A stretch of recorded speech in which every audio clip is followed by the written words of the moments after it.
I have received letters from all over the country, and from England, where I have lectured, saying that they have discovered this and that, and one man out in Ohio took me through his great factories last spring and said that they cost him $680,000, and said he, I was not worth a cent in the world when I heard your lecture Acres of Diamonds, but I made up my mind to stop right here and make my fortune here.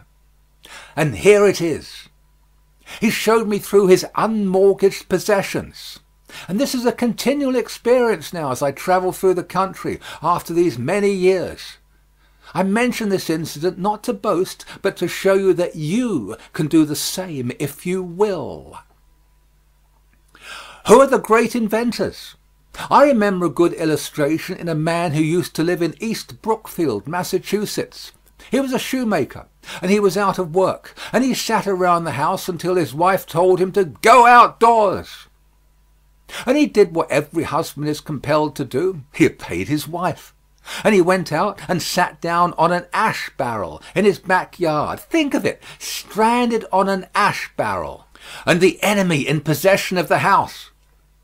As he sat on the ash barrel, he looked down into that little brook which ran through that backyard into the meadows, and he saw a little trout go flashing up the stream and hiding under the bank. I do not suppose he thought of Tennyson's beautiful poem, Chatter, chatter as I flow to join the brimming river. Men may come and men may go, but I go on forever. But as this man looked into the brook, he leaped off that ash barrel and managed to catch the trout with his fingers and sent it to Worcester. They wrote back that they would give him a $5 bill for another such trout as that. Not that it was worth that much, but they wished to help the poor man. So this shoemaker and his wife, now perfectly united, that $5 bill in prospect, went out to get another trout. They went up the stream to its source and down to the brimming river, but not another trout could they find in the whole stream. And so they came home disconsolate and went to the minister. The minister didn't know how trout grew, but he pointed the way. Said he, "Get Seth Green's book, and that will give you the information you want." They did so, and found all about the culture of trout. They found that a trout lays 3,600 eggs every year, and every trout gains a quarter of a pound every year, so that in 4 years a little trout will furnish 4 tons per annum to sell in the market at 50 cents a pound. When they found that, they said they didn't believe any such story as that, but if they could get $5 apiece, they could make something. And right in that same backyard, with the coal sifter upstream and window screen down the stream, they began the culture of trout. They afterwards moved to the Hudson, and since then he has become the authority in the United States upon the raising of fish, and he has been next to the highest on the United States Fish Commission in Washington. My lesson is that man's wealth was out there in his backyard for 20 years, but he didn't see it until his wife drove him out with a mop stick. I remember meeting personally a poor carpenter of Hingham, Massachusetts, who was out of work and in poverty. His wife also drove him out of doors.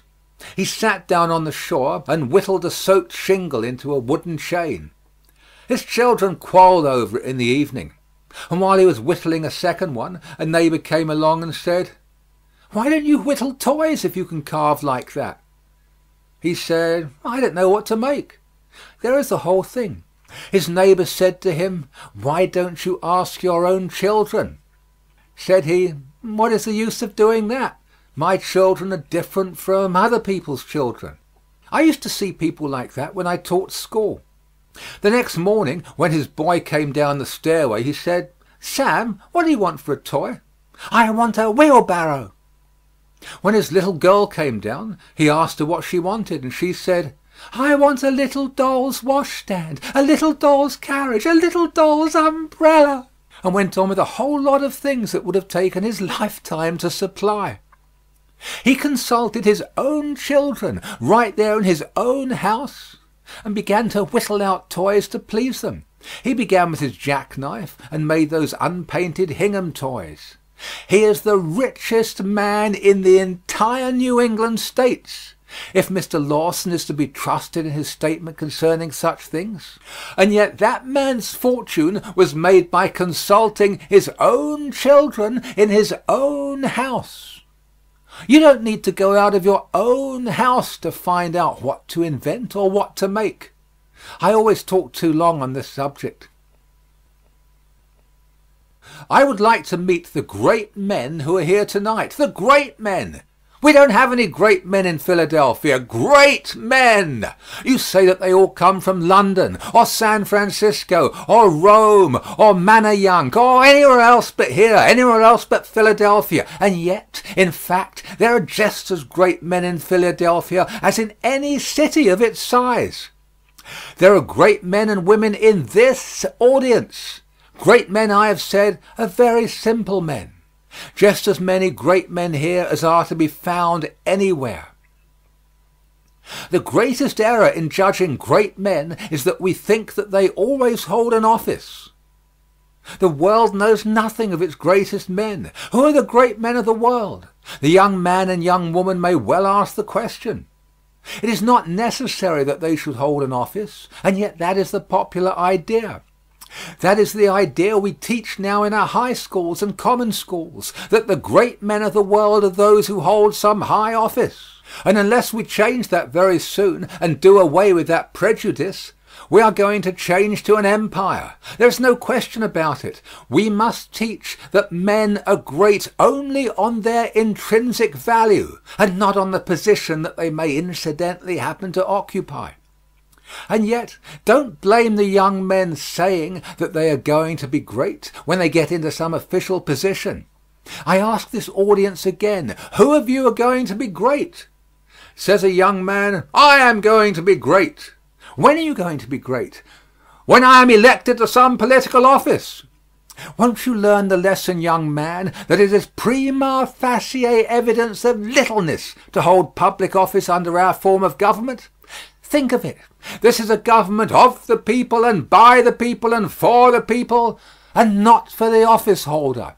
And if the people in this country rule as they always should rule, an office holder is only the servant of the people. And the Bible says that the servant cannot be greater than his master. The Bible says that he that is sent cannot be greater than him who sent him. In this country, the people are the masters, and the office holders can never be greater than the people. They should be honest servants of the people, but they are not our greatest men.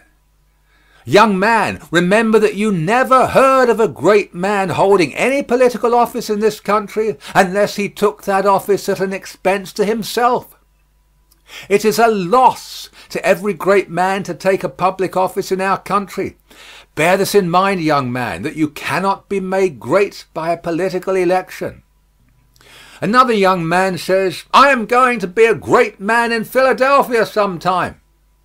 Is that so? When are you going to be great?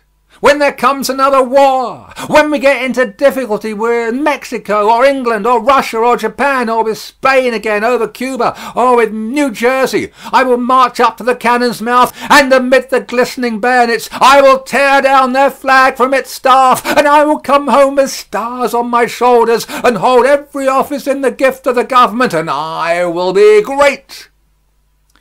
No, you won't. No, you won't. That is no evidence of true greatness, young man. But don't blame that young man for thinking that way. That is the way he is taught in the high school. That is the way history is taught in college. He is taught that the men who held the office did all the fighting.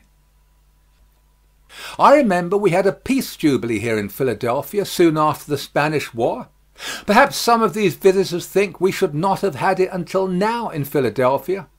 And as the great procession was going up Broad Street, I was told that the tally-ho coach stopped right in front of my house, and on the coach was Hobson. And all the people threw up their hats and swung their handkerchiefs and shouted, "Hurrah for Hobson!" I would have yelled too, because he deserves much more of his country than he has ever received. But suppose I go into the high school tomorrow and ask, "Boys, who sunk the Merrimac?" If they answer me, "Hobson," They tell me 7/8 of a lie. 7/8 of a lie because there were 8 men who sunk the Merrimac. The other 7 men, by virtue of their position, were continually exposed to the Spanish fire, while Hobson, as an officer, might reasonably be behind the smokestack. Why, my friends, in this intelligent audience gathered here tonight, I do not believe I could find a single person that can name the other 7 men who were with Hobson. Why do we teach history in that way? We ought to teach that however humble the station a man may occupy, if he does his full duty in his place, he is just as much entitled to the American people's honor as is a king upon a throne. We do teach it, as a mother did her little boy in New York, when he said, "Mama, what great building is that?" "That is General Grant's tomb."